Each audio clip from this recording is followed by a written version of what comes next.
অনেক দুঃখের কথা বলে না বাড়িতে, যে মা কানবো, বাপে কানবে, বা বউ বাচ্চারা কানবো। এই জন্য অনেকে অনেক নিজের দুঃখের কথা বলে না, কষ্টের কথা নিজেই হজম করে পড়ে থাকে।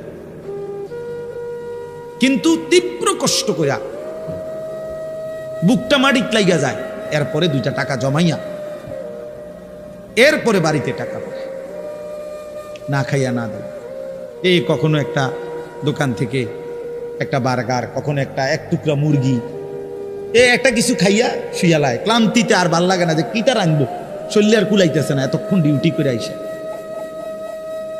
আমি যেমন এই সারাদিন বয়ান করে রাত্রে 3টা 3:30টায় বাসায় যাই, ফজরের নামাজের পরে আমারে যদি কেউ একটা এই টিস্যু বক্সটা যদি এনতিকে অনে নিয়ে যেত কয়, আমার মাথা আসমান ভাঙ যাবে।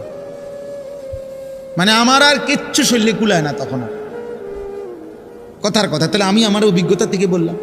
তো ওই ছেলেটাও তো এরকম 12টা ঘন্টা ডিউটি করে আইসা সে যখন তার রুমে আসে, তার শরীরে আর এক বিন্দু এনার্জি থাকে না।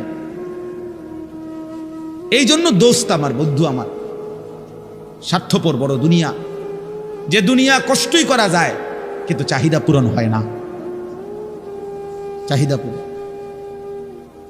অসংখ্য যুবক আমারে বলছে প্রবাস, হুজুর এই 12 বছরে কোনোদিনও হুজুর পরিবারকে শেষ পর্যন্ত চূড়ান্ত খুশি করতে পারিনি। মাও নারাজ, বাপও নারাজ, বউ বাচ্চাও নারাজ। 5,000 টাকা দিলে কয়তে একটা বিদেশ করে, তে বুঝি তারাতে কেমনে 5,000 টাকা, তে বুঝি পারল না 10,000 টাকা দিত। কথা বুঝেন নাই? অর্থাৎ সবাই মনে করে তে আরো দিত হইতো। মাও নারাজ, বাপও নারাজ, হুতো নারাজ, জিও নারাজ, বউও নারাজ। এই হলো প্রবাসীর জীবন। প্রবাসী, এই এক প্রবাসী আমারে বলতেছে এইবার, এইটা আমার জড়ায়, হুজুর আমরা কিচ্ছু নাই, আমার লাগে একটু দোয়া করি। আমগো কিচ্ছু নাই হুজুর। আমি কই না ভাই আছে, আল্লাহ দ্বারা আছে সবাই। হে না, এ কান্দে আর কয় হুজুর না আমার কিচ্ছু নাই হুজুর। আমি সারাটা জীবন দিয়ে যাইতেছি, কেউ খুশি হয় না। আরো দিলে ভালো হইতো, আরো দিলে ভালো হইতো। এই জন্য দোস্ত স্বার্থপর এই দুনিয়া। আমার একটা বয়ান আছে না এরকম, যে দুনিয়া বড় স্বার্থপর এই দুনিয়া।